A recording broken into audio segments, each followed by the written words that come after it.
The TiLt interview. Good evening, good afternoon, good whatever, TiLt viewers. Welcome to YouTube channel for TiLt on Indie Rocks Radio. Today, we're chatting with Gaz from Vix20. Hello, Gaz. How you doing, mate? Hello, mate. How's it going? Thanks for having me on. Yeah, not bad, man. Everything's cool. We are going to be doing something special today, aren't we? Because we're doing a whole new thing today. We are going to be sitting down and actually viewing together the 4 music videos that you've made and having a quick discussion about that. I was also going back through your tracks on Spotify recently as well, and just seeing how the sound has evolved and all that.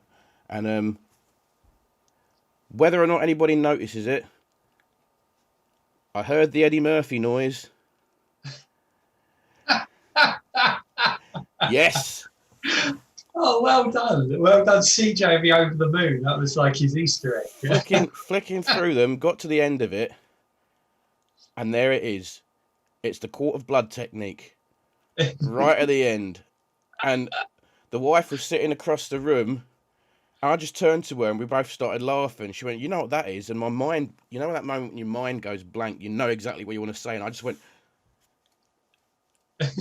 and I played it back, and I was gonna get it ready. I was gonna get the video off of YouTube as well, saying here it is. But I thought no, I just thought if I come on and say I know what it is, I wanted to gauge your reaction there. We salute you from Vix20. You're the first. Well done, mate. Really? I don't know. Yeah, you're the first. I don't think we ever put it out there. It was just well, as you can see, if you've gone through our catalogue, we don't really take ourselves that seriously, and there's all sorts of Easter eggs in there as well. So well done, mate. You just covered one. Brilliant. Oh, speaking of Easter eggs, we'll get onto more of those when we hit the Tron Takes the Train. Easter eggs in there, mate. Oh Absolutely. my! Easter eggs, Lord. Let me just, for the sake of the viewers who will be watching this in their tens. I don't care. We'll still right. Miguanshi, it's called. That's right. I did Google it because I thought, is Guanxi a word? No, not spelt like that. It's not, unless I'm wrong. No, you're right, man. You're right. But yes and no. I think it depends on what part of the Republic of China you happen to be in. Right. So it was about it was a relationship, wasn't it? Miguanshi. Because I figured obviously when you keep getting the voice going Miguanshi, I thought fair enough. So it's obviously Chinese, but yeah, exactly. Said in a what? North? Where are you from again? Norfolk, did you say? Oh, well, no, I live in Norfolk now, but I'm from the southeast originally. You're here by my accent. Oh, yes, of course, yeah. Wait, hold on, wait. I've had so many conversations recently, I'm not going to lie, that, who was I chatting with the other day? You're not the ones from Penge, are you? No, not at all, not right, at all. Okay. Although, funnily enough, CJ lives that way. He lives very close to there. So I spent most of my life in East London. But no, that's not specific. What part of the southeast, exactly? Well, me and CJ went to school in Kent, and then we both moved to London as soon as possible. We spent about 20 years in London, and then right. I just want to make sure. He's still there. I just want to make sure. When you have one of those small world moments. Yeah. Name the school. Abbey School. That's all right then. That's right. Nowhere near Croydon then. No. Because Croydon's I can say that because I used to live there. Yeah, 21 years in Croydon, 20 years up north so far. Did you really? I couldn't believe they burnt the sofa shop. I mean, that was true anarchy. Oh, Jesus, yeah. Reeves's Corner. Yeah. Well, it's hilarious. Well, I say it's hilarious. It isn't, but it's one of those things like you sit and complain about the place you grew up in. You think, God, I really wish I'd burn this place to the ground. And then one day you switch the news on, and they've burnt the place to the ground. You're like, and there it is. Yeah, no. That was around the time when we just had a little girl, which I'm sure we'll go on to later. And that was like the time where it was just like, you know what, it's time to get out of here. I think. Yeah, I don't miss it. I'll be honest. All my kids have been born up here, so give me 2 seconds because I'm gonna just, as we say, for the sake of the the viewers, I'll get that part on Miguanshi for them.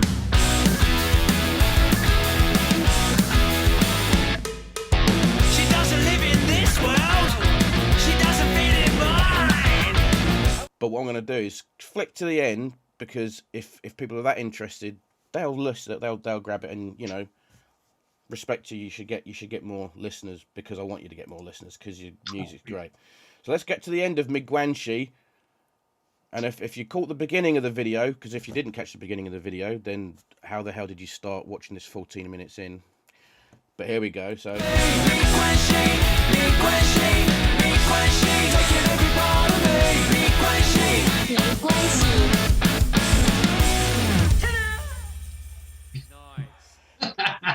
I'm here, caught a blood just fell out of my body. Whoops. Sorry, that was a Tron Takes the Train Greg May's Human Race remix. Shut up, dog. Yeah, sorry. Yeah, like I said, Saturday, the wife is out. The dogs are going to just make noise. And I swear to God, if one of them jumps up and this green screen comes down, I'm going to shit. But let's hope not, because otherwise... Kick off, man. I don't mind. the ambience of being on this plane of existence will be lost on everybody, and they'll be, my God, Richard actually sits in a living room and not in some kind of cool studio. Yes, I'm afraid that's the case. But hey, you know, it's the magic of TV. Not nice, nice product there, mate. How much is that? I haven't priced them up yet. It's a thermal mug from Tesco. Nice. With just a personalised sticker that the wife did. Like it. But I've had people say, "Oh, can I have one?" And yeah, totally. Well, that's how it starts, mate. That's how it starts. To be honest, what I was thinking, what would be cool? Get a couple of them, send them out to people, and the next time you make a music video, just sort of wink to the camera and have a sip, and I'll be like, "Fuck, I've done it, man! I've made it!" And it'll be the one day you suddenly get like a viral video that has 100 million views, and they're like, "Man, what's this TiLt?" And then suddenly everyone's like, "Let's get that fat guy with a bald head and a weird beard." I'll tell you what, we're planning videos at the minute for the next few months, so I'll let you know when there's a date in, and if you can get one to me, I'll make sure I'm holding it in at least one scene. Sweet. Honest, that is fucking cool. Well done. Cheers. Brill. Right. Oh man, I'm pumped now. Shit. What? I don't like you, mate. I'm sure our tens of listeners will see it. So, hey, little awesome. Still, you know, I can then watch the video and go, "Look at this! Look, Mum, I've made it." Or at least the wife made it, and you put it on the screen.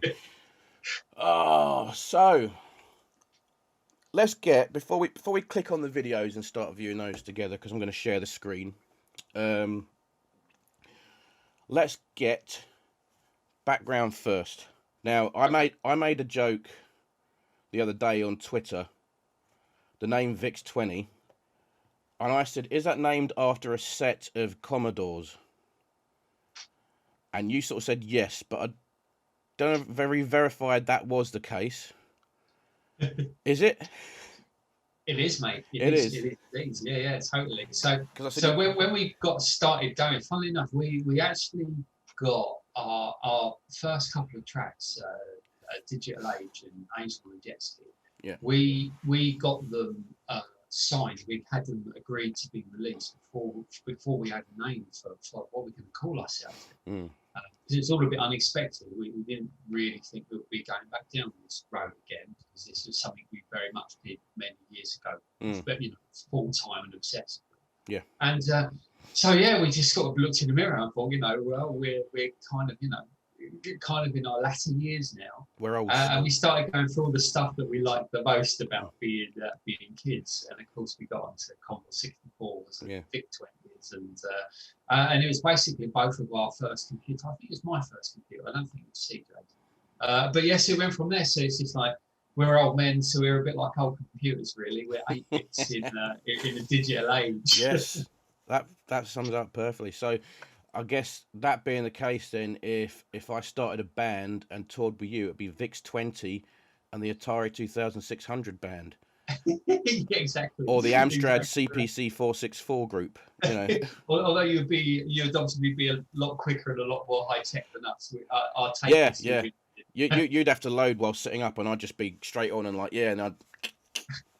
Exactly. It's like, I'm not really doing the robot. This is how I move because it's the Atari 2600.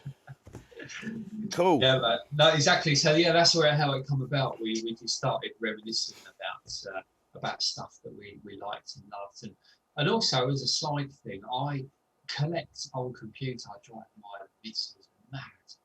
I collect old computers, and I have done for years. So in my loft, it's just full of Spectrums and Commodore 64s and Ataris and there's so many computer games that are all rotting in boxes. But yeah, something I've done for years and years, and it's very sad. But there's a whole scene of us sort of like retro computer geeks. It's really good. There is a huge market for it, mate. If you go on YouTube, and like, there are so many channels that are dedicated to old games and things like that. I think it's fantastic. I mean, it's one of those things. It's like you sit down and you watch, you think, oh, this is retro now.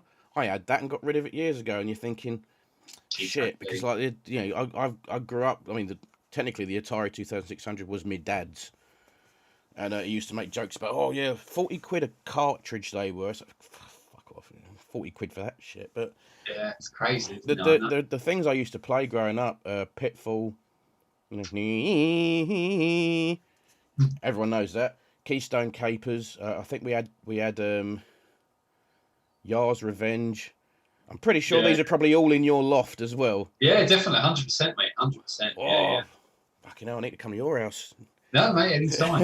I said that the nice thing about it was obviously because since we the last time I promoted a single would have been about 2006, and we had a record label back then. Is very different to a record label back now. So we had a budget and we were doing all sorts. So when we first started, just like, so what are we going to do? So I started looking into like the retro market, different YouTube channels, and because I have far more in common with some of these guys, we managed to get a couple of our early tunes on these channels, which of course really kicked things off for us. And so suddenly, you know, we had a few thousand streams just because of our mates in like the retro world. Which we're not going to look at digital age today, but if you ever look at the digital age video, it's just full of old clips from our childhood.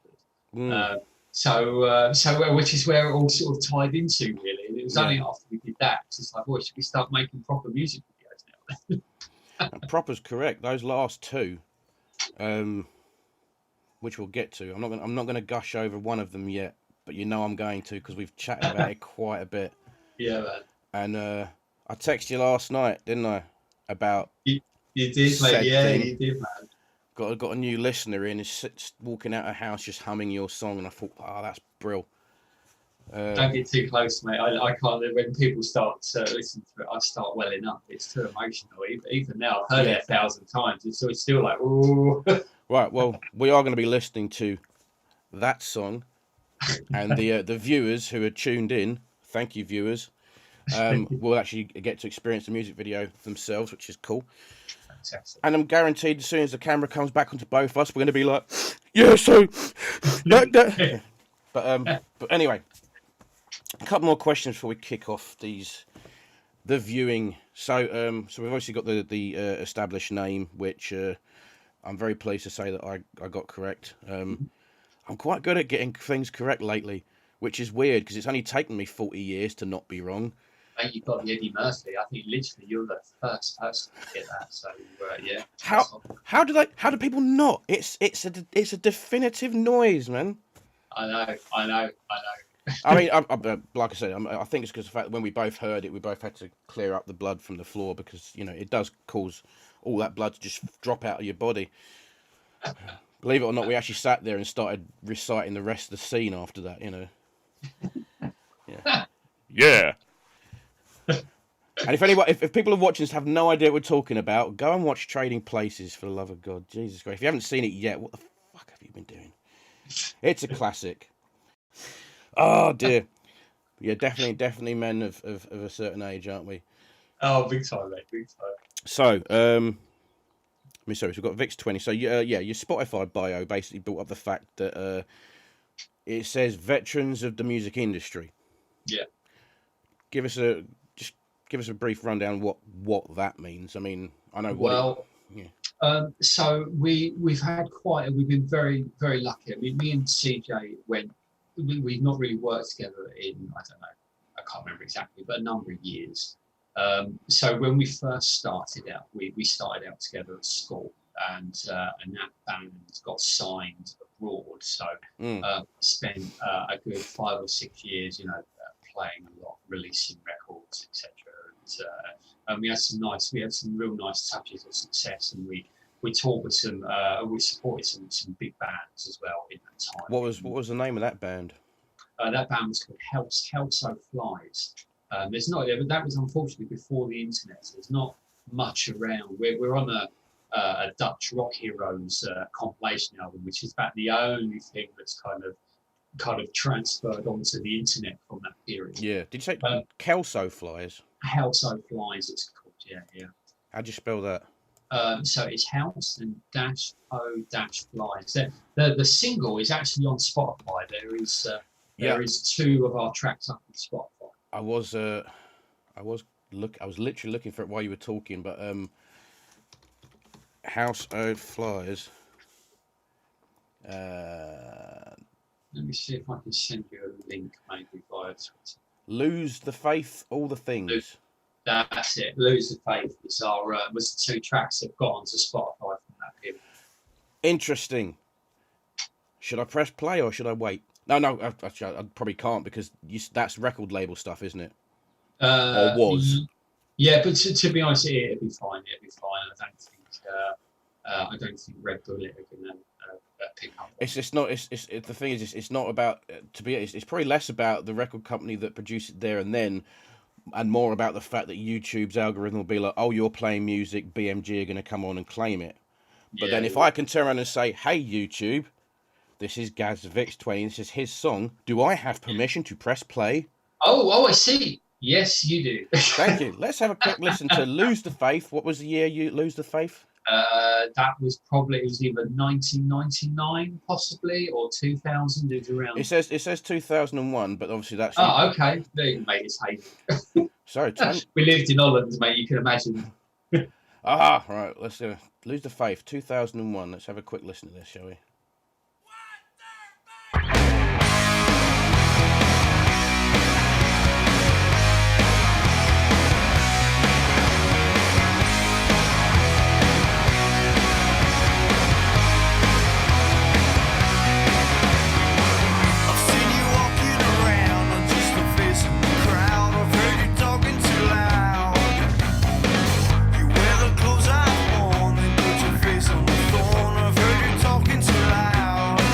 Going to pause it there for a minute because I've just had a brainwave and it's fantastic, and I can actually play it for you as well because one of the things that I actually do, if you've tuned into the station, because obviously this particular interview we're doing today, because it's a video one, it's all video based, will just be on YouTube, because unless you're promoting a new single, do you have a new single coming out?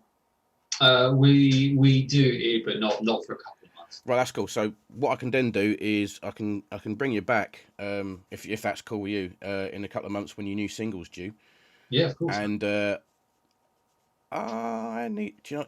This is the thing I say. I do the whole. Oh, I'm not going to be prepared because I like to be natural. But then I get on there and I realise all my files are in the wrong place. So yeah. So there you go. So what we can now do. This is great. Is when we promote your new single for the radio show, we can now put this on. Tilt your head back. Did you hear that? Yeah. So that's the tilt your head back moment, which I have on the show, which is basically if you're promoting your new song, you'll come on, you'll be like, here's my new track, blah blah blah. And I said, well, what we'll do first is we'll go back to one of your old tracks. So now we've got 2 of your old tracks that we can play on Tilt Your Head Back. So boom. Fantastic. Got that sorted. That was good. Excellent. See, it works out so well. You don't have to script a damn thing. It's cool. Exactly. So, House of Flies. Let me shove those on my liked. And Brill, you'll have to drop me the MP3s if at some point nearer the time. If they're probably. Do you have them on MP3 or are they on a cassette upstairs with your Atari games? I must have. I must have. Honestly, there's so many. Yeah. For all the tracks that have been released over the years, there's at least 3 times as many tracks that weren't released. So. Yeah. Oh man, so you started out late 90s. You got your break. Exactly. So we had our first deal then, and then we worked pretty hard at that with that band, and we had music released there, and we had music that was used in a film, a fairly big budget film. Really? In the Benelux, which was an interesting one. What was it? And then after that, what was the film it was used in? To be honest with you, I can't remember. Right. I can't remember. There was something quite high octane and adrenaline, but yeah, we don't have to go down there. I'll just give you the history. Right. Okay. I'm gonna go looking for it, don't you? Not now. Exactly. Well, I'll try and find you the name of the film, but I can't remember. Right. No worries. So then bearing in mind we'd all been together since we were at school, and we had a lot of highs. Yeah. Obviously, we had a lot of lows, and there was lots of issues with most bands. We did far too much, far too young, and I'm talking about substances, hedonism. We really hit the rock and roll lifestyle because it was kind of expected of us in many ways. I use that as a loose excuse. No, that's understandable, mate. I mean, record label here, we're going to make you big. Here's a budget for this. Here's some money, and who in their right mind at a young age isn't going to go ape shit? And we did, and we really did.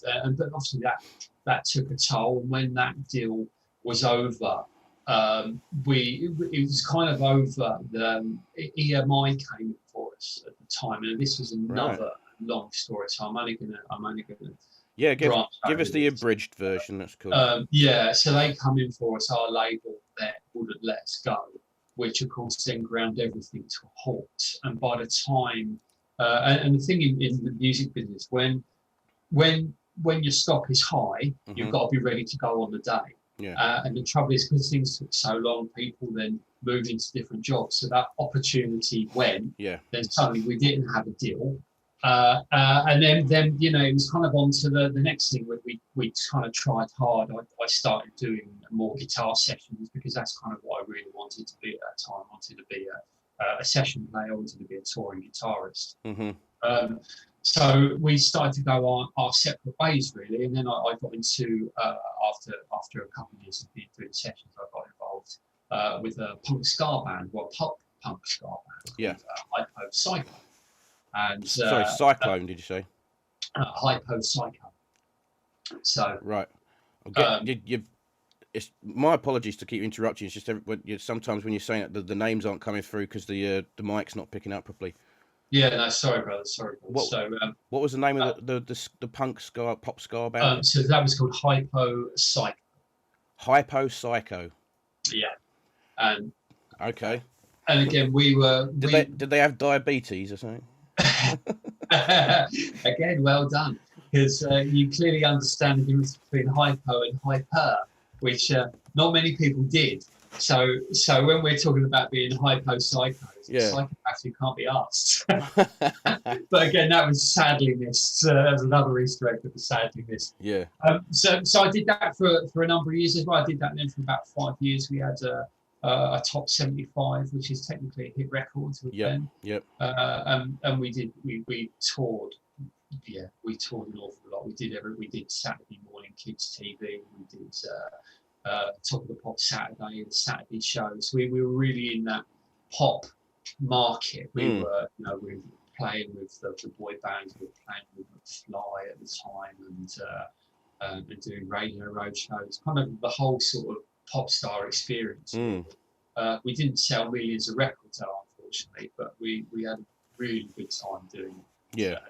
And definitely had some success. So there's all sorts of videos about we in Hypo Psycho with different haircuts and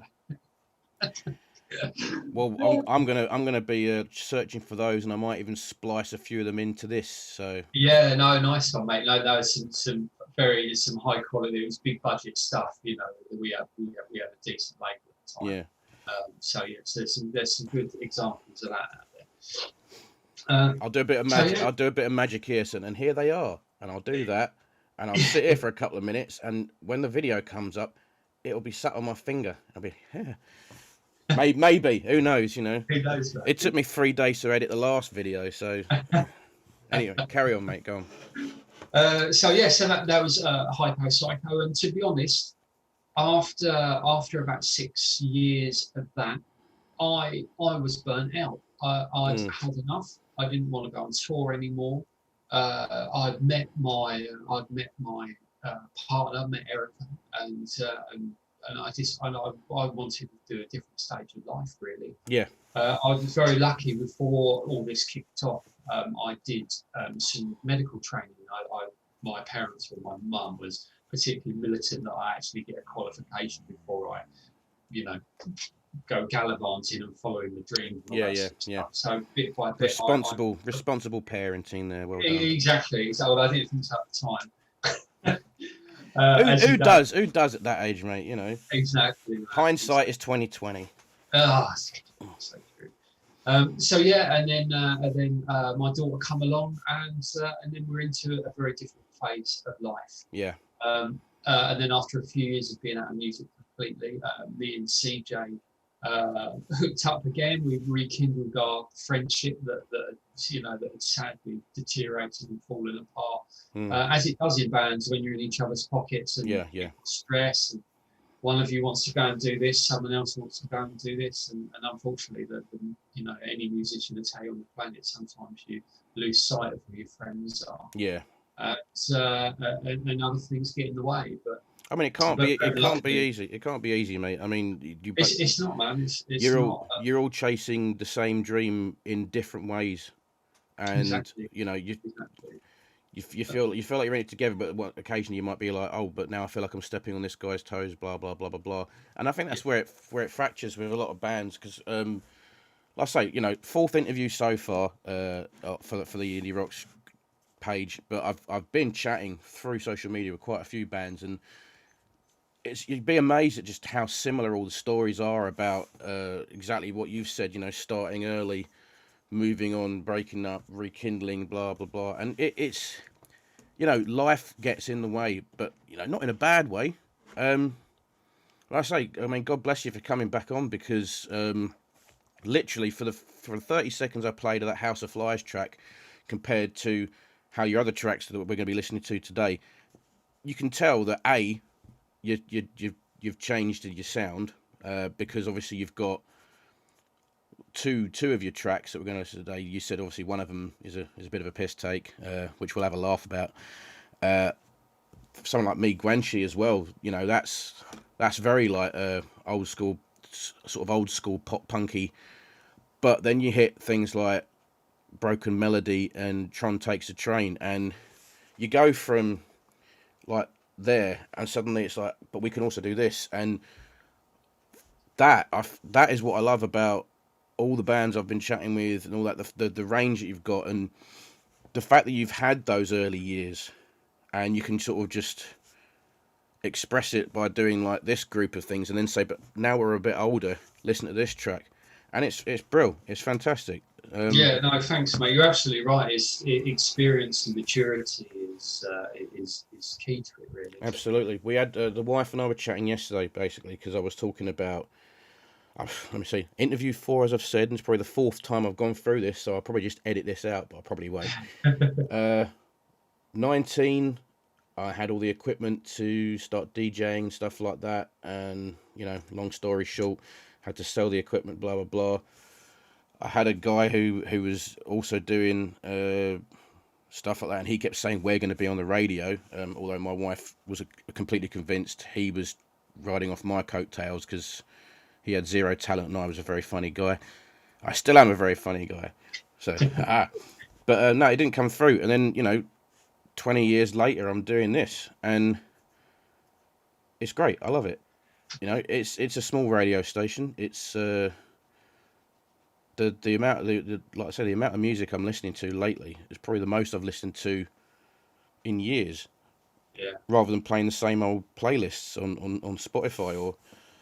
I tell what the crux of it is. Once something is in your blood, it's in your blood, and the further you move away from it, the stronger the impact is when you actually rediscover it. You know what? Actually, I like this. Yeah. Kind of a bit of me.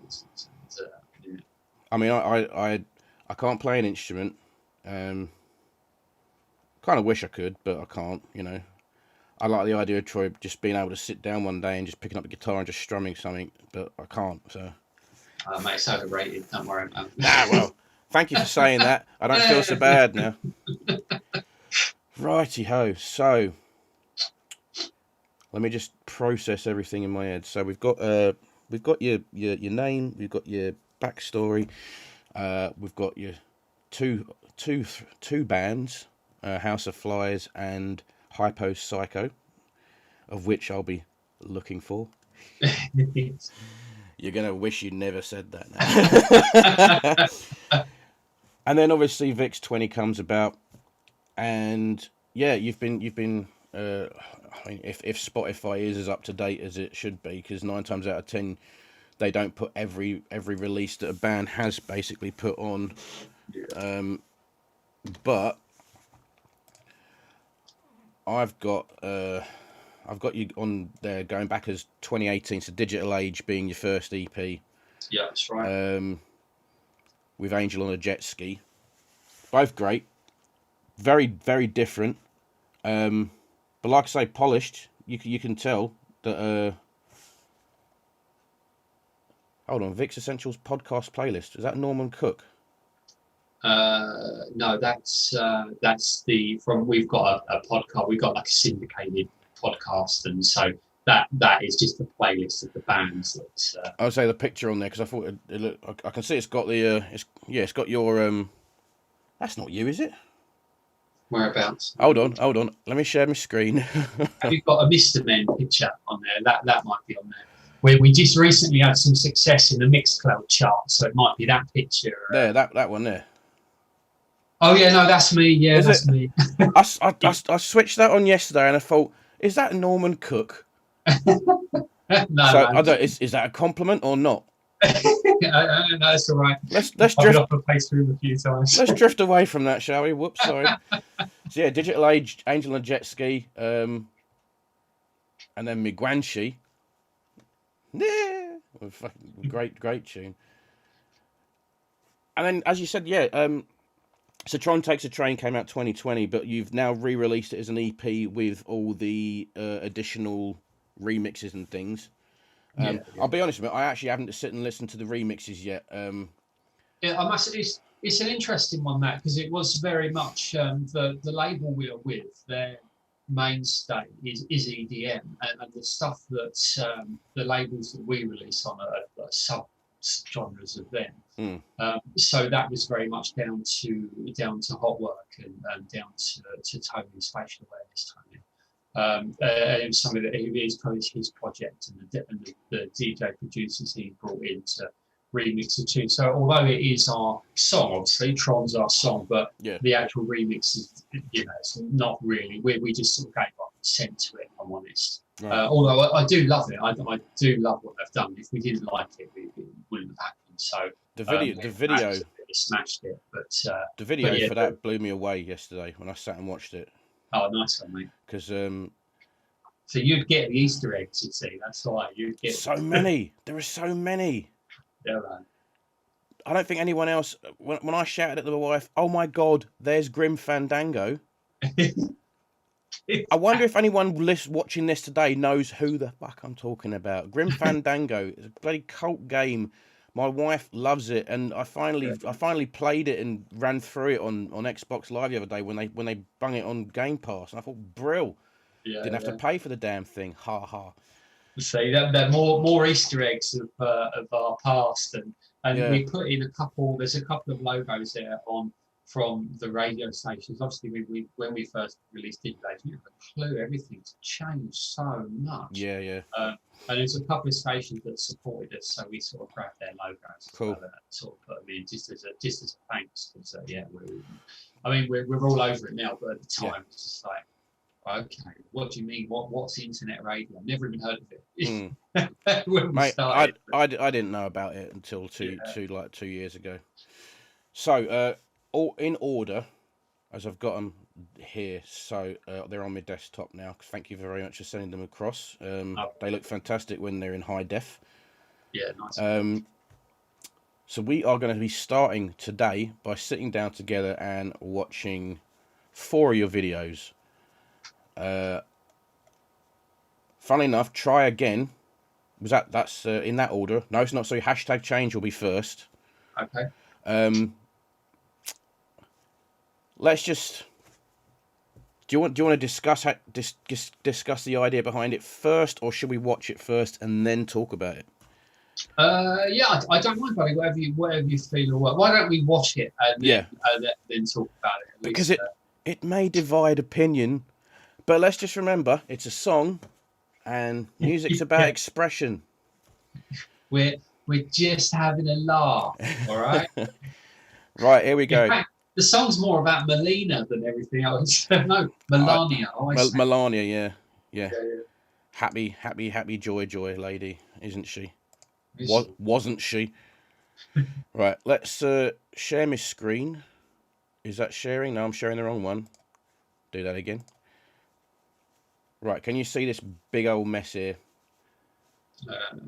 Yeah, I've got you. Cool. So, give us a quick introduction for hashtag change, and I'll click that, and I'll turn my mic down so we don't talk over it. Okay, so this is hashtag change. Now, remember, we're just having a laugh. On TiLt. Click. Okay, John. Okay. All right, here we go. Apostrophe, round and pointed at me. Not worth it. Do re mi. The boy kissing, he just plays. I faked it. I got this feeling, the song and you just can't change. I got this feeling, the song and you just can't change. And it's up to me. We all just smile and agree. It's perfect, stands on me. I'm jealously hoping that you'll pull the rope in this tied to my dinghy. I got this feeling, the song and you just can't change. But it's getting me out of my frame. Song and you just can't change.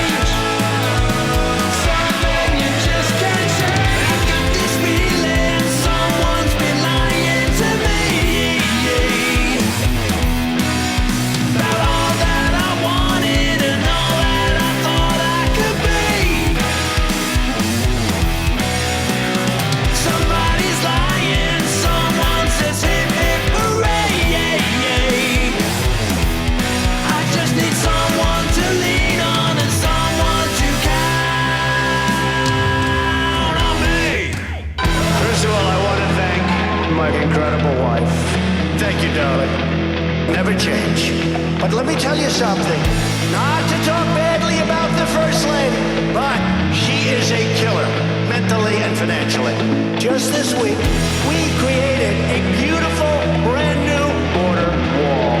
So I said to Melania, First Lady, didn't we do a great job? And they said to me, nope, it's crooked. They don't respect us. And I was upset. I said, fake news, you're fired, get out. She goes, we want more money. I couldn't believe it. And I said, you want money, come to us and beg. She goes, what? Oh, the money. Okay, John. I love you, Donnie. I said, that's right. Now, just stand up, make America great again, and get out, right? All right, now let's get back into what I'm here for. Bye, folks. I'm hard to bear. No one could ever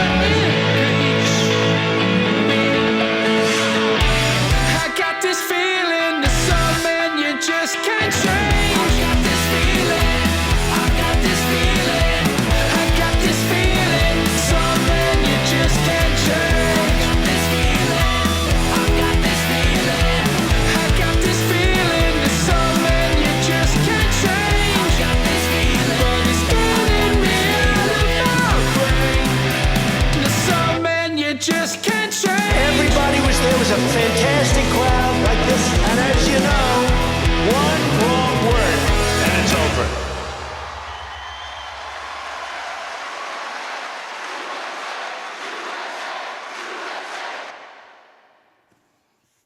I gotta love it, though. Yes. Okay, so next one.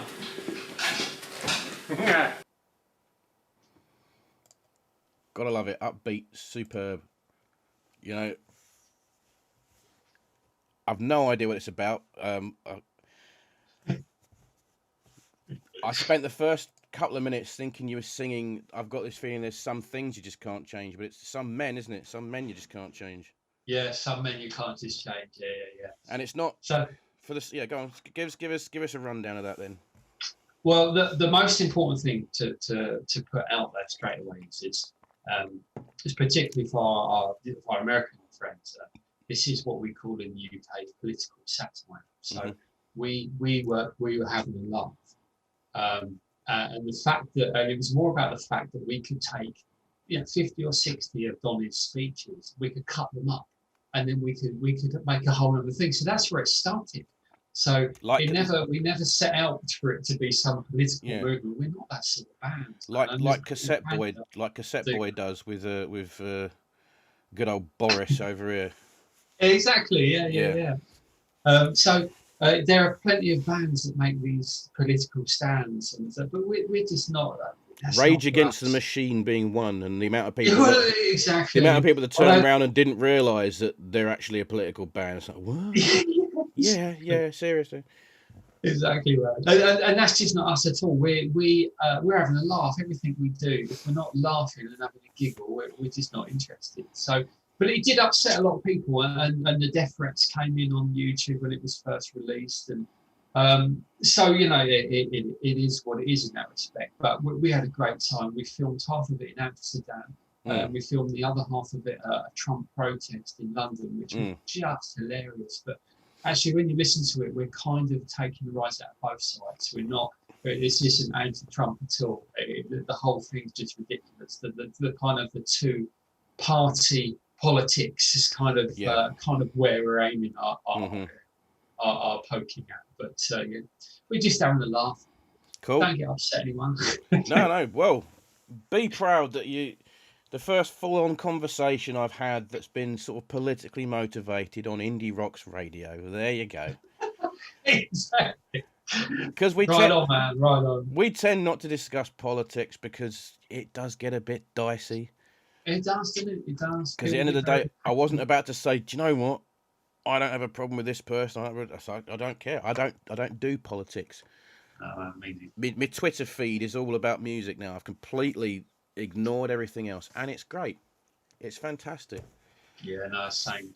Mind you, CJ would if he'd have his own political podcast. Yeah, if I let him, but we're just having a laugh. Yeah. I think it's a good song. It did well for us as well. It put us on the map further from the first two songs. And, you've got we got playlisted all over Europe on some fairly decent radio stations. 163,000 streams on Spotify. Can't go wrong. That should net you about 17p in royalties, shouldn't it? Yeah, exactly. I know, ain't that good?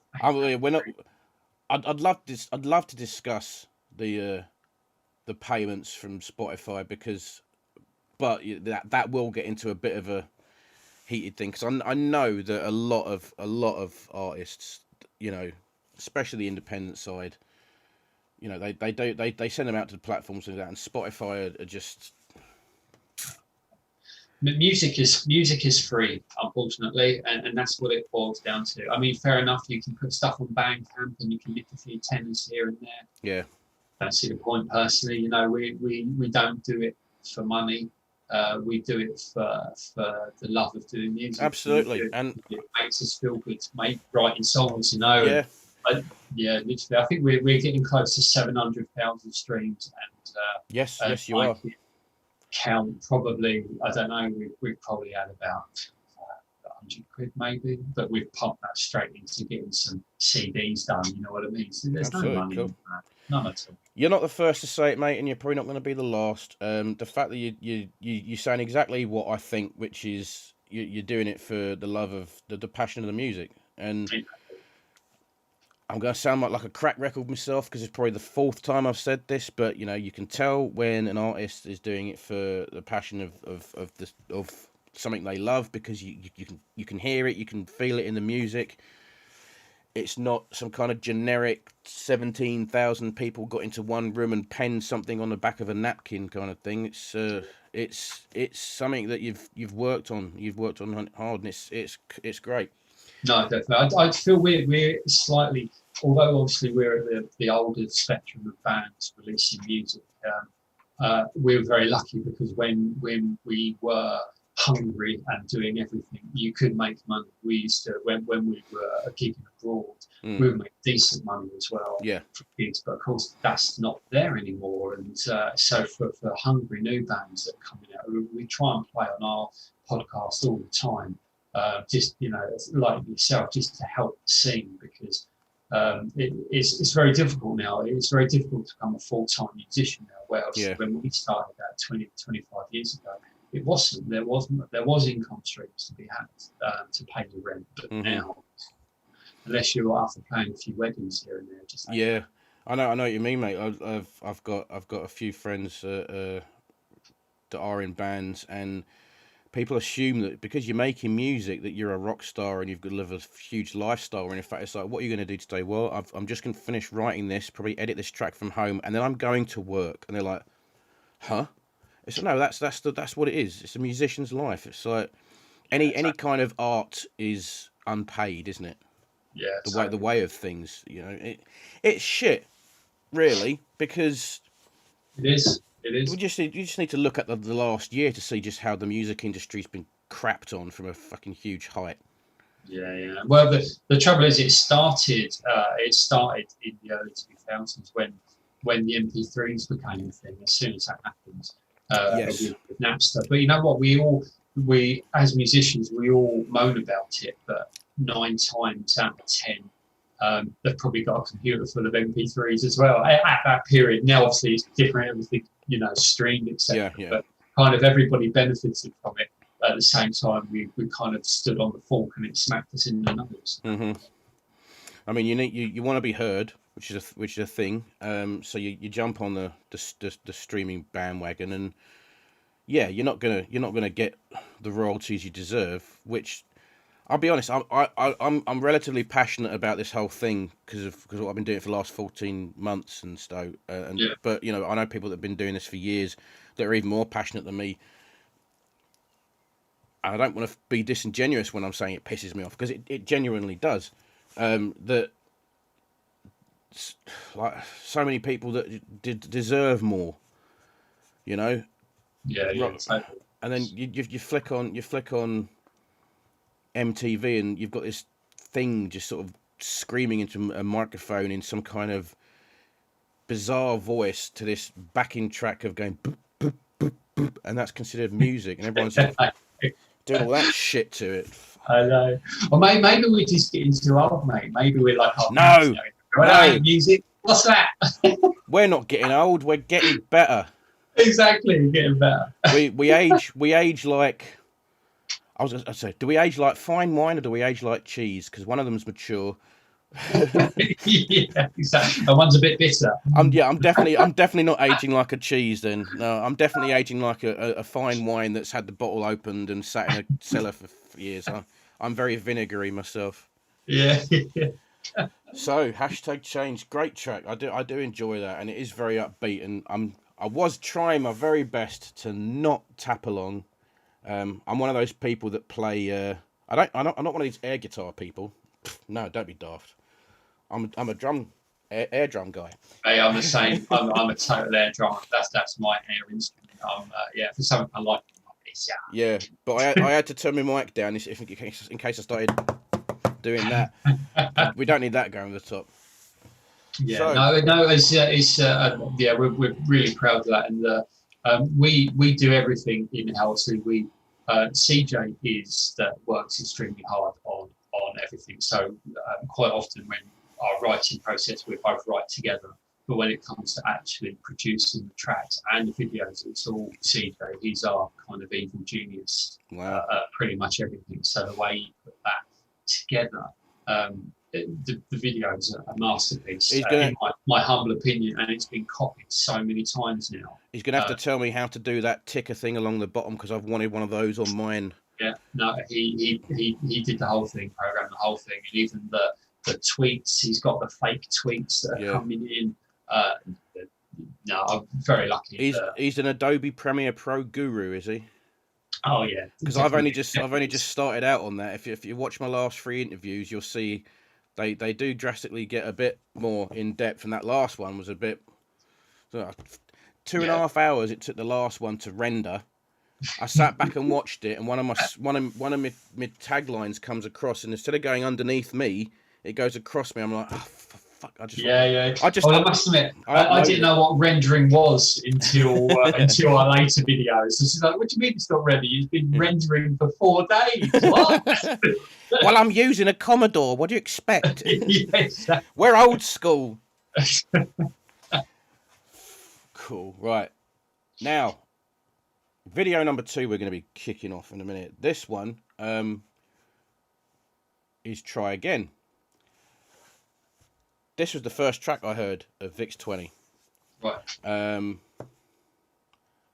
Bit of a confession here. I think I might have mentioned it before. I had you lined up for episode 1 of TiLt. Oh, okay. And then booted you off for someone else. Not for any other reason than I thought, it's time constraints. So I went to bump you onto episode 2. And as I was sorting episode 2 out, because I still had Try Again on my list, I thought, oh, they've got a newer track. So obviously I played that track, and that went on episode 2. Or was it 3? I don't even remember, because I'm stupid. But yeah. Yeah, Try Again was the first one I heard. Over almost up to 120,000 streams on Spotify, so not shabby at all. It's a great track. Brief intro on that first, or do you want to talk about it? Let's. I'll tell you what, mate. You play it, and then I'll talk about it afterwards. Bear with me 2 seconds. I believe the dog started whining, and the neighbor. Here we go. we get an alarm system technically, because I've got 2 dogs here that if anybody walks past will bark. But if anybody's walking past from that direction, the neighbour's dog will go. So we'll get a far away, followed by a and then neighbourhood watch. No, we never miss an Amazon delivery. Well, unless of course they can't find our house. Right, screen share number 2, and just for the sake of Susan Wojcicki on YouTube, I do have the permission to play these. Do not stop this video. Indeed. Best not. So if we get a strike on this channel because I'm playing tracks, I'm going to be pissed. Oh, mate, they strike me against our own stuff all the time. It's hilarious. Oh, unbelievable, mate. Right. So, Try Again.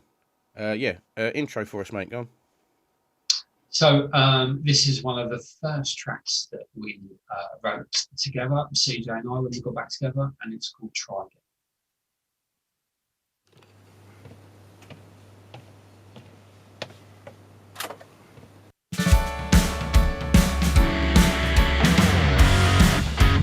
What is wrong with me?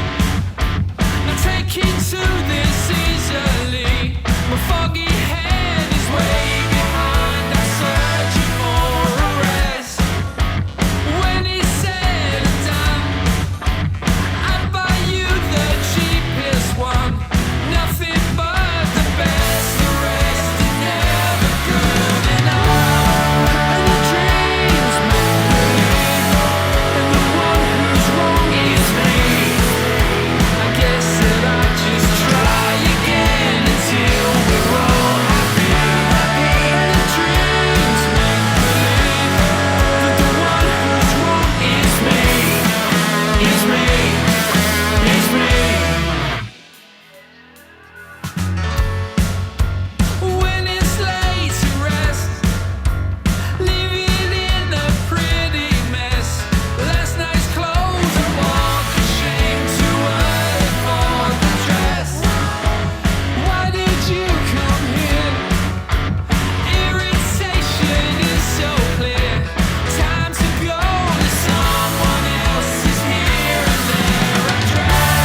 Nice setup there.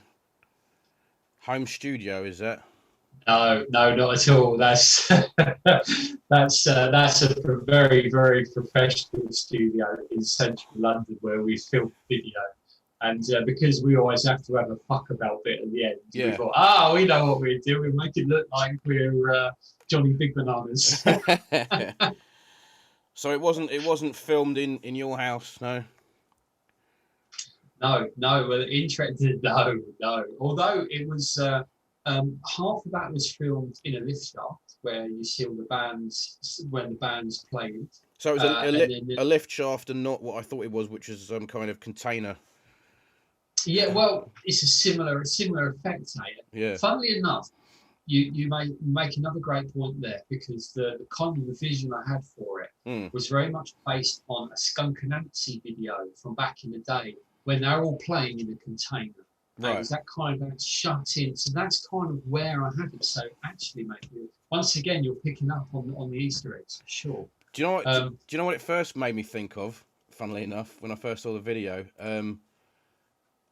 Was it Jackass 2 when they were all doing the rollerblading in the back of the truck? And I kind of expected it to be at the end, the doors open, you get out and you sort of look around like, where the fuck are we? You know? Yeah, exactly. Maybe that's a concept for your next video. There you go. Not a bad idea. So part of it's done there, and part of I've got a colleague or his mate really. That lives in a very big country house in the middle of Norfolk.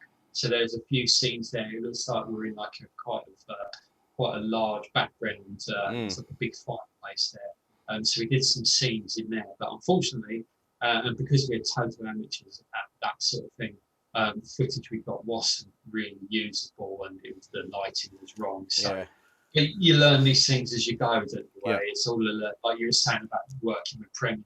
It's all a learning curve, you know. Sometimes what you see in your mind's eye, actually you can't recreate once you've gone absolutely, the trouble of it. Absolutely, I totally know what you mean there. Yeah, man. Yeah. So it's one of my favourite tunes. Actually, it's one that when me and CJ first started writing together again, that was the very first tune we did together. We didn't think too much of it, but it was one of the songs I just kept putting on in the car. So, and we wanted to put something out, just to keep the releases going. As we were having fun enough, as we were having, it took us so long to do hashtags. It was just so complex to get the track right. We just wanted to get something out going and try and keep the momentum going.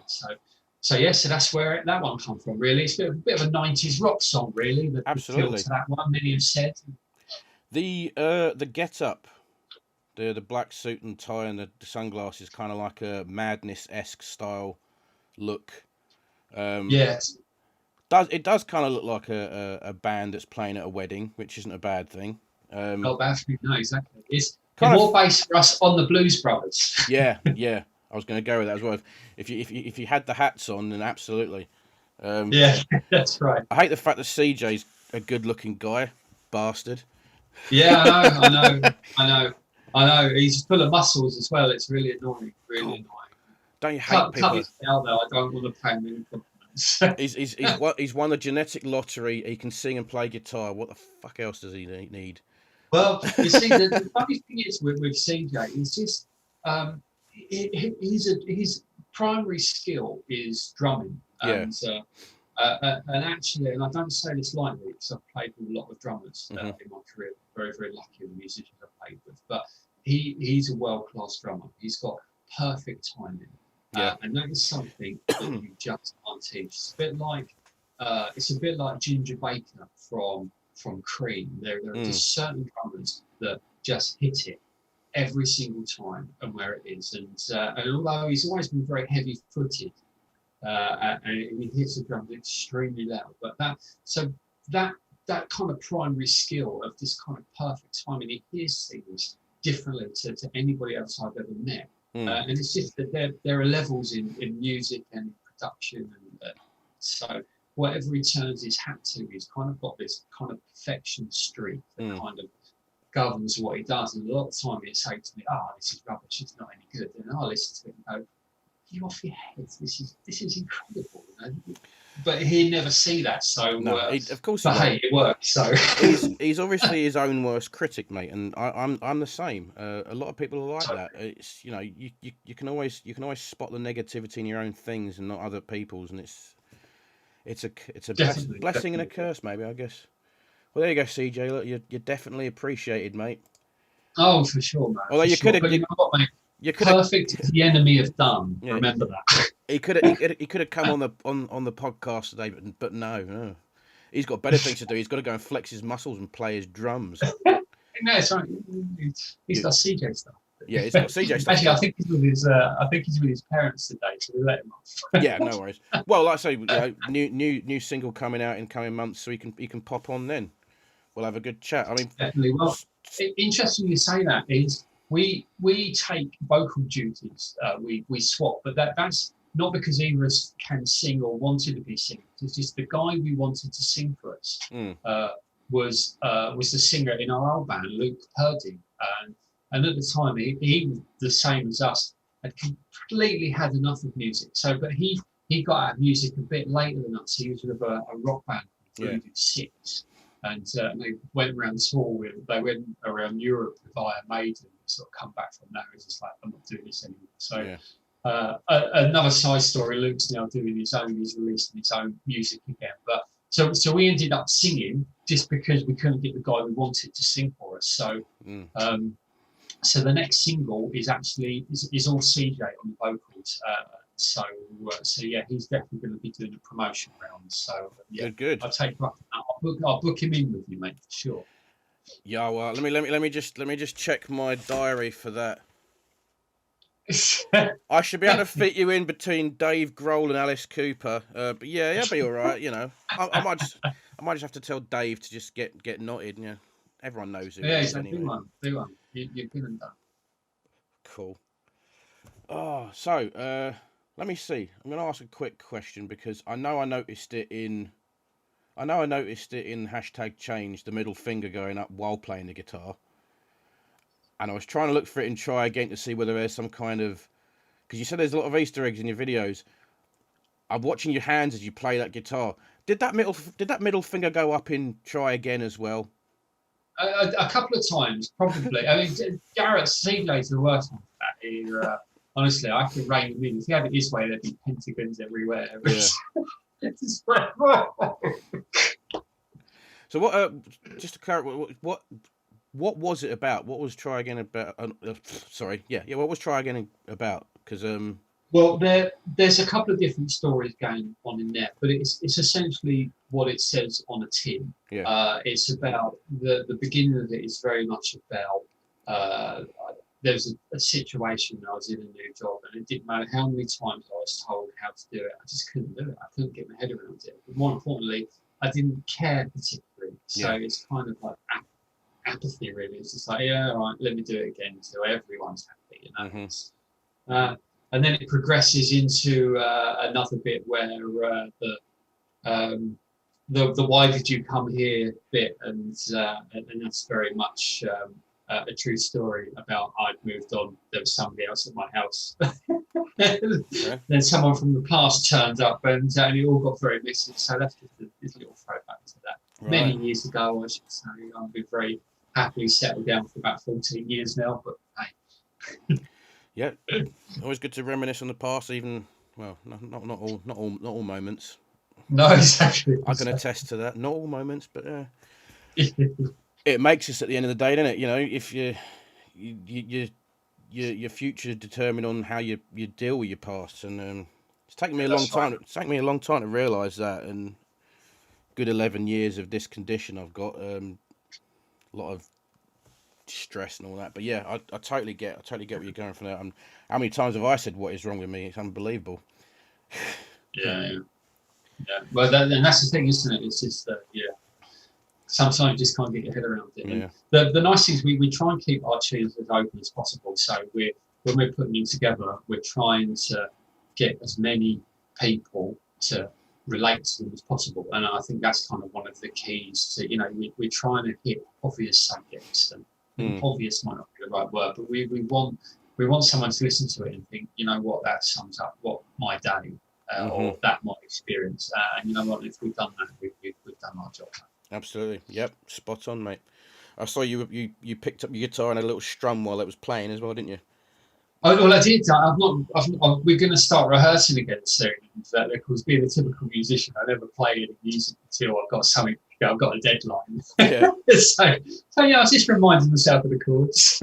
I think as daft as it sounds like I said, I'm not a musician, but obviously doing this radio thing, I know exactly what you mean. So I'll set myself a deadline. Like, okay, get because obviously I'll be honest, I do script my shows because I can do off the cuff now because we're having a chat. But if I'm doing something, I want it to be, concise and give some information. So I'll script my shows as I do, and I'll get, I'll start and think, right, I'll start Tuesday, or my shows are on a Tuesday. Tuesdays at 6 on Indie Rocks, and I'll think, right, I'll start Tuesday morning, get a head start, and by Wednesday I'm like, I'll kick off today, and then Thursday's like, oh, I really need to start today, and I basically started writing it yesterday. I've got to finish it today, record it tomorrow. It's one of those things. Motivation's difficult. It really is. No, it's especially doing it weekly. So we do a monthly show, and yeah, I funny enough, after we're done today, I've got to submit the next episode, and I always have all sorts of issues with levels because the music we play a lot of classic album tracks, and of course a lot of indie bands tracks are varying quality. Yeah. So I have the trouble is if I listen to it in here on my monitors, I can never gauge it. So I have to put it in the car. I always find the car is where I can gauge different levels, or if the speech is. That is interesting because I do the same because I make the majority of the jingles for the station, and for my own show. And once I've made them, I'll play them through my headphones. Then I'll play them through the speakers. I've only just got standard speakers, I haven't got any decent ones. Yeah. But then I'll move the MP3 to my phone and press play on that. And if it sounds great through the phone, then I think, well, it's done. How weird's that? Kind of a weird quirk we've got there. It's just different, honestly. You drive yourself. Now, when you get a new mix of your latest song, it's a pain in the ass because, well, it's easier now because it's only me and CJ that judge these things. But in the past, when you've got 4 or 5 people, everybody's got different hi-fi, and everyone's hearing different things.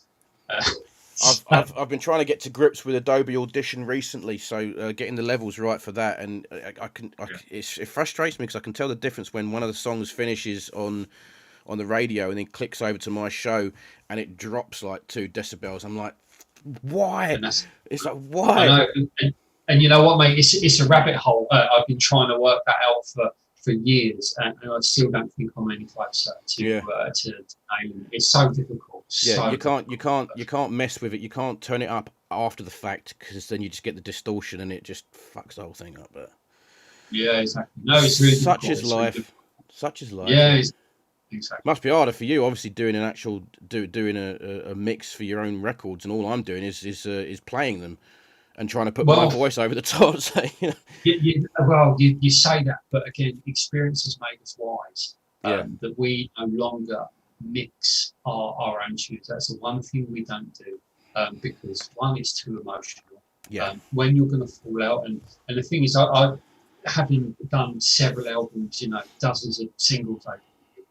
It's the most emotional time for musicians, and you focus on the minutest details, which of course are really important to you at the time. But actually, when it gets into the wide world, no one cares. It's only you that hear it. So it's just like, you know what? If we're going to spend any money, we spend it on a mix engineer, and we send it across, and we say yes and no. We step away from it. But again, experience has taught us that. In our 20s, we'd almost get into knife fights about, is the guitar too loud? Yeah, it's daft because it's very strange how I can relate to that. When I put my shows together, it's I'll have my I'll have my speech coming in just as the song ends, or just as it starts, and I'll be dragging things left and right by milliseconds because it doesn't sit with me. And the wife's like, "What?" And we'll be sitting there and listening to the show on a Tuesday, and I'll be like, "She said, what's wrong?" I said, "No, it should have been." And she's like, "No one notices, no one cares." I said, "Well, I fucking do." It's that. That's the problem, isn't it? Horrific. You hear something. Yeah. It's getting that one particular beat or one particular sound in the exact spot you need it, so it flows. It's Totally. Funny enough, one of the edits I did this morning was moving a bit of speech around because of the 0.8 of a second pause between the conversations. It's like, no, yeah, it's not working. And but yeah, you'll be surprised if I'd have just left it. No one would have picked up on that, you know. Well, the joys of editing, eh? You know. Oh, big time, mate. Do you mind if we take 5 seconds? I just need to go and check on my little one. Cool, yeah. She's screaming downstairs. Is that all right? Yeah, cool. Do you know, I'm going to make a coffee. Yeah, I'm going to go grab a drink as well. So, can we pause the stream? I can pause the stream.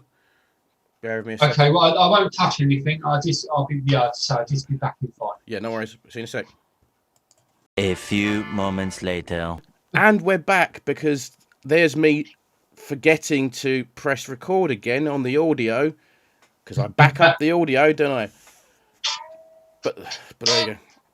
So Litland's good. And as I was saying, that segues into the next part of the video. Because we both know where we're going now, don't we? Shall I get the tissues? It's not that kind of video. Sorry. What a sad mind I have and a very sick sense of humour. What are the socks for then? Oh yeah, good point. Yeah. Right, I'm not going to make the joke, but I was going to make the joke. I'll send you the joke afterwards. You know, it's not for the ears of people on this particular thing, but here we go. So we are heading into daddy territory now. All right. I am going to try not to gush too much on this next track because we've discussed it in great length on Twitter inbox, and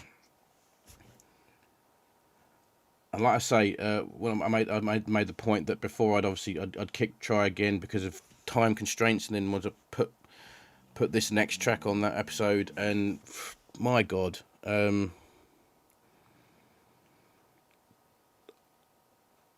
yeah. Yeah, it does that to you. It does.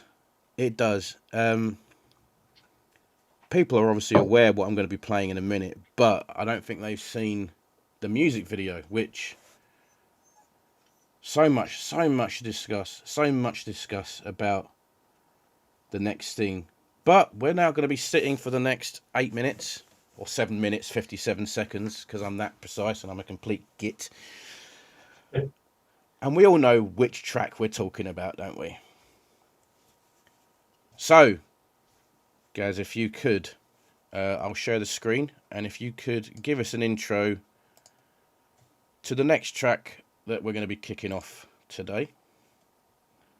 Okay, so this is our opus magnus. This is our the big song. We won't ever do a song like this again.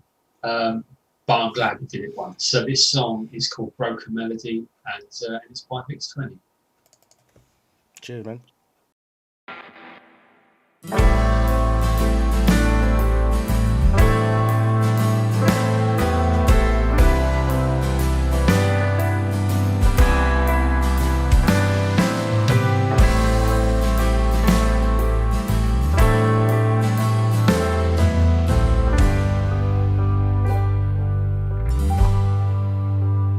Fear the whisper, charm, black swan breaking your arm.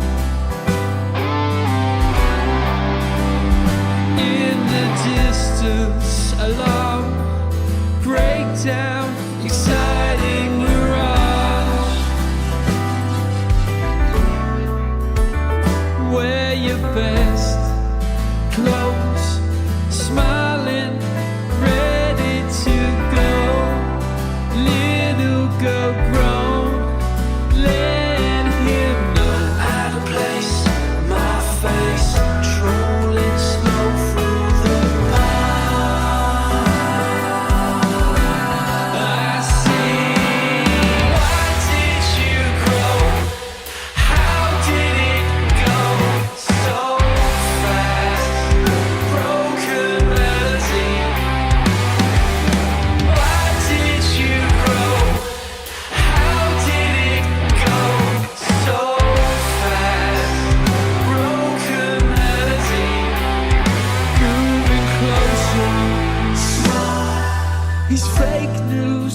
distant man in love hearts, trying so hard. Nod your head slow, he's listening, you're telling him no, screaming to go. Daddy, no. Off my face, kiss chase, chasing birds in the park. I see. Why did you grow? How did it go so fast? Broken melody. Why did you grow? How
song's about you. What do you think? It's a little bit rubbish, Dad.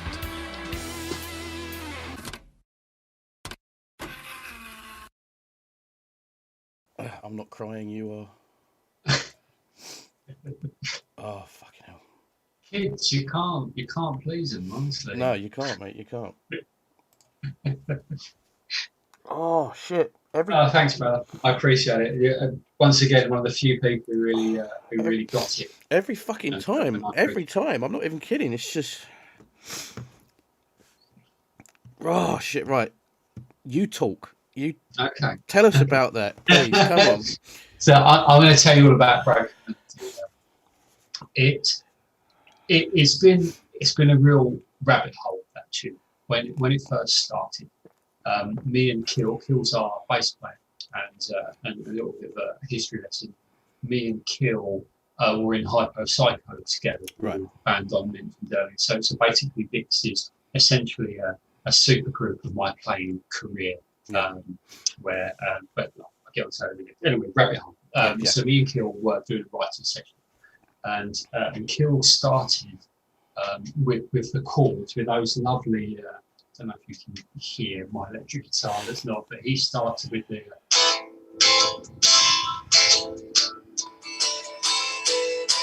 Yeah. So Stop it! You fucking make me cry again, you sod. So he started there.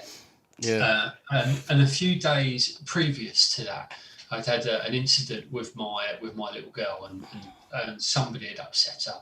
Somebody had hurt her feelings pretty badly, and it was very much on my mind. And it was just a palate cleanser, you know. I just got everything that I was thinking at the time down with those chords, and we never really thought much of it, because generally when you're in a distorted band writing ballads, they don't tend to cut through and make it.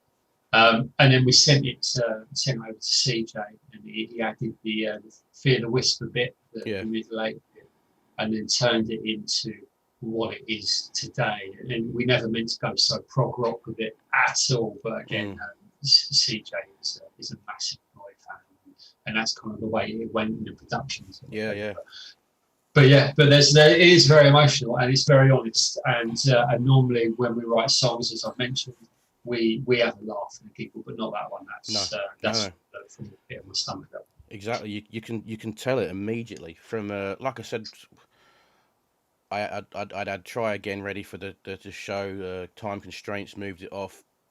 Press play on Broken Melody, and I was like, without sounding stupid, is this the same band? I was like, wow.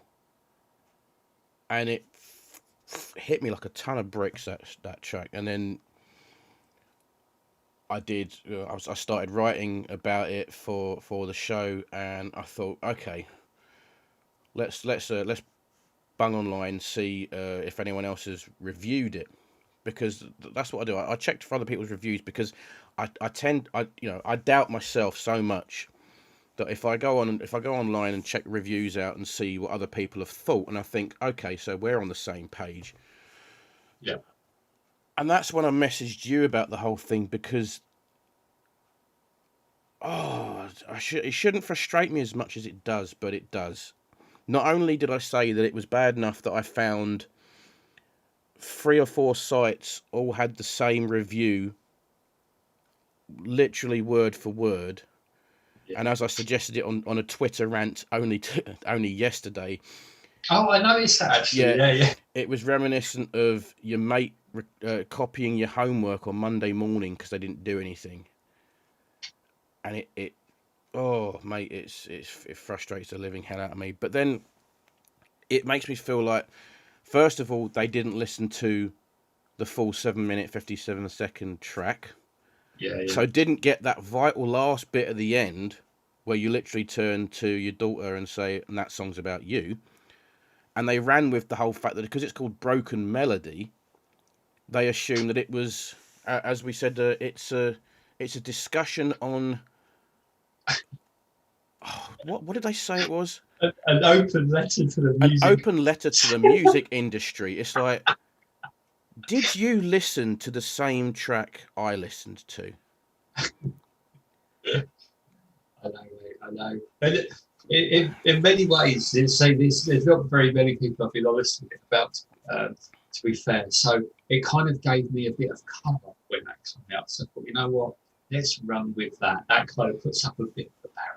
Yeah. So, but you're right. There's just so much. I mean, it's a double-edged sword. That track has picked up more written reviews than anything else we've done previously. But on the flip side, it received the least airplay because obviously we did do a radio version that's 4 minutes long, but you're not going to get the experience. You're not going to get it.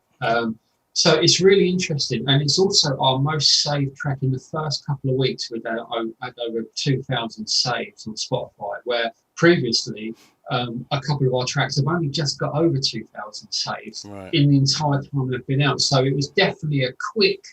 The people who got it loved it, and the people who didn't got it think, well, it's a bit boring and it's a bit middle of the road and a bit slow. You know, so it's really divisive. If you that guitar at the end, I mean, just when the lyrics stop, you think, okay, now the lyrics are done, I can probably get through the last 2 minutes because I'm not going to be sitting there and thinking, whoa, that's tough. But then the guitar kicks in and it just fucking sings, and it's like, words escape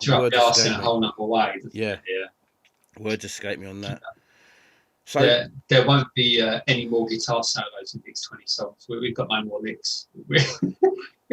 Bullshit. We left them all out. Nah. I refuse to believe that, mate. I refuse to believe that. You'll be able to pull something out. That's still, but like, you know, if you've peaked on your creative level with that song, then hey, go out on a fucking high. You know, it's phenomenal, mate. It really is. So cheers, Rick. Appreciate it, man. I really appreciate the support you've given me as well, buddy. Really appreciate it. God, how many times did I share that on Twitter in the week? Yeah, exactly. Hashtag today I listened to, and I actually put hashtag today I listened to again. Yeah, exactly. But just to not to venture too deep into anything too personal. So, Melody is your daughter. She is, although not in real life. But yeah, Melody is the name of the daughter in the track. Yeah. And there's a lot in that first part, a lot of real events. So Black Swan breaking her arm, did that happen then? No, that is more as a metaphor. The metaphor, absolutely. So the black swan is the person that's hurt. Now again, I need to be very careful when I say this because I say it's yes. the black song is the perpetrator. It's the person that's hurt. Melody. Let's say I can keep it all in the third attempt. It's the person that's hurt Melody, and the injury being 1 minute you're okay, and then the next minute your arm's broke. You've been attacked. And the black swan being just the pure nastiness, really. I mean, I quite like swans. Black ones are a bit sinister. No, because it's like I figured there was a lot of metaphors in the song, and I wanted to clarify whether or not something like that actually occurred. And I even said to the wife, can a swan break your arm? She said, yeah, they're vicious bastards. Fair enough. But they are. They are. It's kind of also, it's like it's a not sort of popular culture. So it's always the warning we always got was, okay, the swans that break your arm. Maybe it's it's just in my circles of growing up. So it's kind of it's also a nod to that. And yeah, it's one of the things, like I said earlier, if we can write a song where we can get subjects across that people can identify with, are going to go, oh, I know what they mean there. Again, we've done our job. So it's kind of it's kind of clever on a couple of levels. I'd like to think. We chatted about the lyrics on there, and because the first time the wife heard it, she said, "Is he saying, why did you grow, or watching you grow?" And you said, actually, bloody hell, watching you grow probably would have sat better. So I didn't want to change That'd it. be far better, yeah. I didn't want to change the bloody song. I was just having a chat. But the funny thing is, I'll get personal now, and the reason why the song hits so deeply with me. Now, I touched upon this before, and I've said it quite a few times. Obviously, 11 years now, fibromyalgia. In the earlier years, I was obviously medicated for the pain, and medication, side effects, and all that. I've got pretty much an entire 6-year block that I don't remember. And my youngest daughter turned 12 recently, so it's like half of her life I've missed. So every time that Yeah. I have to fucking pause this, innit? Every time that chorus kicks in, and it makes me think of her. Oh fuck, man. Yeah. Oh, and the thing is, it's like I rewrote the chorus myself in my head. And I think I did it. I was going to tell you what the lines were, and I can't remember them now because I'm too bloody emotional. What a tosser. Was it Where Did They Go? 6 years have gone so fast, stolen memories. And yeah, I thought that's kind of cool, but that's what it makes me think of, and that's probably why it hits hard so much. And the fact that we bonded over text because we were talking about the dad perspective and stuff like that, and had the good laugh about the fact that it's an open letter to the music industry because it's got the word melody in it. Jesus Christ! If you'd have called it Broken Melon, would they say it was an open message to the bloody greengrocers of the UK? Fuck, I'm sorry. I like to say, 'cause I'm not a critic. I don't review things. I haven't got a degree in literature. So for me to then go on and say, well, this person's wrong, it's just my opinion. Yeah. It just so happens my opinion tends to be correct. Recently, I'm 4 for 4 so far. I'm not doing too bad. Not doing too bad. I don't think I've ever had 100% streak in my life. It's kind of kind of like what I said earlier with this track. It's just, if you get it, you really get it. Yeah. But if you don't get it, it's just a middle of the road rock song that you'll forget as soon as it's finished. You know what I mean? Not to shit on my dad. God bless him. When I sent it to him, I said I'll be playing this on this week's thing. I said I really like this song. He said, "Yeah, it's a bit repetitive." I said, "Right, listen to the lyrics. Yeah, they're not bad." And then I explained it to my mum, and she went, "Oh my God, now I see why you love it so much." Yeah. So I've been explaining it to everybody. It's like the vegan joke, innit? You have to go and tell someone you're vegan. Sorry to the vegans out there, but so obviously we discussed the song itself. Let's talk that video. I mean, yeah. Where to begin? So much to unpack. So the video is now the original animation isn't Vix20. We have not done the animation to that video, and so I'll give you the backstory. Originally, we did a lyric video. Yeah.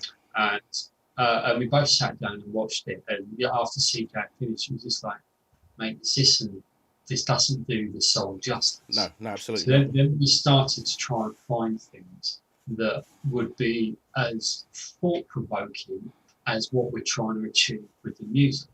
And we come across the animation, but that is in a very different form now. When you notice as we were going there, I peeled off to get my phone because I want to say the name of the guy who did it. I've never met him, and this video has been around for 10, 15 years in various guises. So his name did the original animation. We did an interview recently with an excellent group of people called the Cool Top 20. If they come on your radar at all, the Cool Top 20. Not yet, but they will. They will now.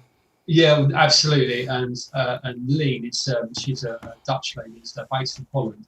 She also got Broken Melody, and much like yourself, and it went to the top of their chart for a few weeks, which we're eternally grateful for. But she did a really good interview with us, and the questions were based on, okay, what is this about? So the man who did the animation is a guy called Anthony F. Shepherd. I think it's pronounced Shepherd.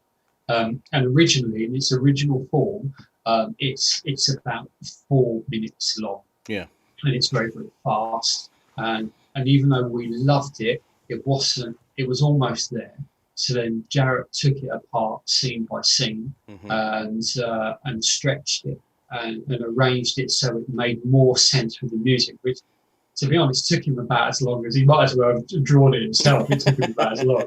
Yeah. And then we put it together, and I was much the same as you were, mate. When I first watched it, when he sent it to me, and again, typical Jarrett. CJ is Jarrett. Sometimes I refer to him, but typical Jarrett. It's just, I don't know, this isn't really working. I watched it, and I'm close to tears. It works. Dude, this is the most incredible thing. So that's kind of where the videos are all about, and it's been picked up a few times that, wow, what an amazing animation. So just as much as it is, I must admit, we didn't do the colouring in, we just did the editing to make it. You could talk about it for hours, because it's what you take from it. Exactly. Progression. It's it starts off with a TV screen comes self-aware that it's not being viewed, creates something to view it, and then goes to grab everything else to view it, and then tries to take over, and then in the end it becomes what it was, but then dies because there's nothing to watch. So exactly, man, it's deep as hell, that is, man. It is, isn't it? I know it is. It's really deep, and and say when you listen to that loudly and in the dark with that guitar solo going on, and all the colours and the animals morphing. Yes. Oh, I think we've hit. And then you get that last shot with the deer looking over, because they've managed to escape the whole thing, and it's like, and life goes on, Yeah, freedom. Yeah, you're right. So Christ, it was they should drop that into like music theory in universities with a box of Kleenex. Discuss. Discuss. And all the teenagers without kids sitting there going, well, it's obviously a nod to the music industry. It's an open letter.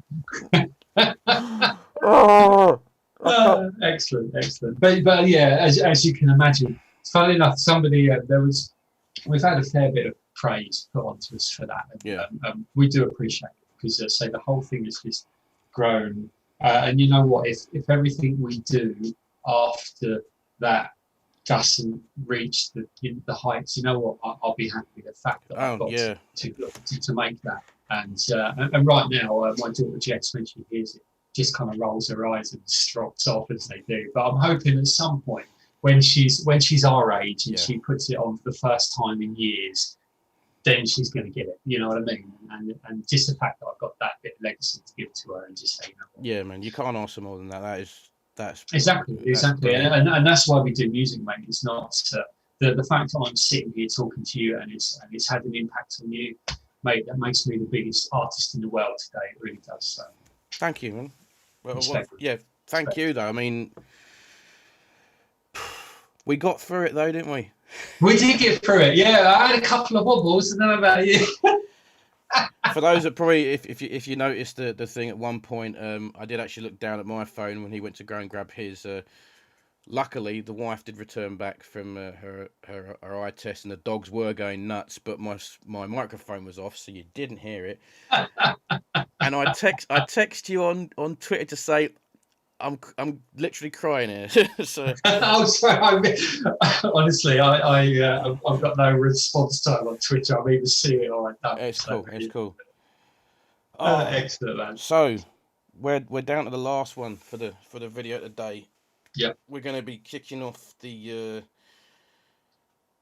Tron Takes the Train, which to be honest, I watched the music video for the first time after you sent it through the other day, and it gave me so many vibes. Obviously, definitely Tron vibes. Lawnmower Man, you know. Yeah. And is it weird to say it's incredibly basic but extremely technical at the same time? Yeah, no, it is very basic, and Yeah. and you know what, it has been more complicated, and we've stripped elements back, particularly when it comes to doing the vocals. It's very Asmund. No, what we're going to do here is just repeating phrases, Yeah. and we're going to keep it as sparse as possible, which is really got CJ out of his comfort zone, to be honest. I can imagine. It's not his style at all. Even though he put the track together, it's like literally he made the track very, very quickly, very, very quickly, in fact. And it was only CJ went through a phase of making bits for Minecraft, front pages for Minecraft, and I think he sent it to one of the guys he did some art for, and the feedback here, I always liked it. The feedback he got from his friend and colleague was just, what an amazing track! I want to use that in our map. So it's just like, really. So then I sent it off to our label, again, not expecting anything. At this point, there were no vocals on it at all. And so I sort of sent it over to saying, do you think this is releasable? Because it's not really, I mean, we love Superwave, don't get me wrong, especially now, but not really having any experience in it. And straight away, the record label was a hot, the EDM side, it was just like, this is amazing. We can hear remixes, you've got to do something with this. So then it evolved, and then we wrote it. Funnily enough, Jess helped me write it in the car. She had it on in the car, and she was singing along, and so I nicked a couple of her melodies for it. Cool. and it kind of went from there. But again, the fun is in the video, and it was just it's just like, right, all the stuff that we loved from when we were kids. Now we can do this. Let's really do it. So we grabbed all the computer games that we liked.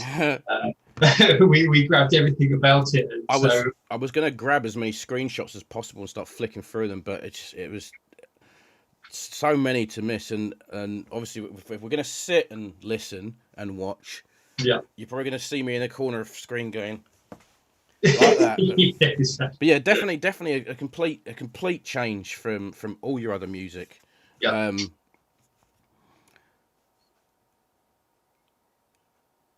And my brain just went, sorry. No, you're right. It is a complete change. And kind of, again, that's kind of what we're about. We kind of, we're not like trying to be any particular thing. It's more for us about releasing what we like and where we think we can pitch things. So it's just another side of Vix20, really. Cool. We're going to kick it off now then. So intro for us, mate, and we'll get that going. So this again is a very different track. I'm going to put the tissues away. This is Tron Takes the Train by Vix20.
Sweet. Almost looks like it was filmed on your background there, dude. That's why I chose this one today. Excellent. I did it for that reason. Excellent. Wow, how many references in that? There's a lot, isn't there? There's an awful lot, and that was the one where I discovered what the word rendering meant. That would have taken quite a while, because that looks very 4K, that, doesn't it? No, it does. Say, like I say, CJ's a bit of an evil genius at these things, and we're quite lucky with his job that he's got access to multiple machines. So, so obviously, when they're not being used and out of hours, he's able to link up a few more. But even then, even using multiple machines, that took the best part of a week to get. And it's like what you were saying earlier. He thinks it's done, and he'll look back at it, and then suddenly, one of the tiles just kind of does the wrong thing. So so back to the drawing board. Let's render. Exactly. So, like I said, I had no idea what rendering was, but I did after 2 weeks of. Yeah, I looked at that, and I thought to myself, Christ. I think this computer would shit if it tried to render the first few seconds of that one. Totally, man. Totally. So, what's your my favourite in there? Don't you notice this? And the little spaceship from Elites, from the BBC game Elites, is just lines. Horace Goes Skiing is in there as well. Is that Daley Thompson's Decathlon? Yes. Horace Goes Skiing. That's the Atari one. That's the one with the legs and what looks like the two big black eyes, isn't it? Yeah, that's right. Yeah, that's right. Yeah. That has been bugging me for days. I went to bed. I went to bed the other day after you sent me the videos, and I thought, right, I need to find out what this is. And I couldn't remember it at all. So I had to type into Google Atari 2600 game character, and I got hundreds of thousands of bloody images, and none of them were Horace. Yeah. But yeah, Horace is because like there's the joke that it's a character going skiing, but it looks like some kind of deadly predator thing. It does. That's right. Yeah, exactly. Exactly. I think I had that game on my Spectrum 16K or 48K, something like that. I've got it up in the loft. You're going to be dragging those out soon, aren't you? Just to have a look. Oh, I wish, mate. Although my other half goes mental every time I go to the video. So. It's a trigger in my house. So okay. I spotted a cannon fodder on that. Obviously, Grim Fandango was there. Yeah. The opening screen is kind of reminiscent of Flashback or Beneath a Steel Sky. That's right. Yeah, absolutely. Games like all these games that from yesteryear and things like that. Absolutely. Yeah, man. No, it's a real homage to everything really that we hold dear. Let's say there's a few logos in there. There's the Selma Spitfire logo from Lincolnshire and Data East Tristan from King's Hill. And, all these guys that got behind us straight away. It's just like, you know what? Thank you very much. So the it's kind of promoted by them then. Because it's like they're licensed images and they've been like, fair enough, you can have that, and that's so they've got behind you with that for the video. Well, sort of. Okay. because you've given an artistic license by not making it the exact image. No, I mean, I think it's more we like to go with the fair use thing. That's kind of the. But we've had no complaints, so cool. So that's good. As long as the first complaint doesn't hit this video. Yeah, exactly. Because I won't refer them back to you at that point. I'll just say, I've no idea what the video is. I've never seen it before in my life. We've been quite again. That's had a fairly good response on YouTube. Working out YouTube and trying to get a YouTube channel going is kind of like the final frontier for us. Some of our videos have done really well, although we still don't have that many followers. You know what I mean? And that's another one. That one just flew, and again because of all the retro references and all. I think we're over 10,000 views on that one, I think, on YouTube. This will make you laugh. So I've got a YouTube channel that I had that I was doing. I was originally going to start putting content on it from gaming, under my gamer tag, and around the time when memes were kicking off, I made a one of the Spider-Man memes, you know, where he basically says it's a different name. And I think I hit it at the right point when it was coming out, because it's nearly hit 2 million views. Wow. Yeah, and I'm not playing it here, because I won't, but I'll send it to you. But yeah, I started being a bit stupid with the old memes and stuff like that. But yeah, Brilliant. amazed that you go on, it's at 1.9 million. It's like, or I think it's like 1,978,000.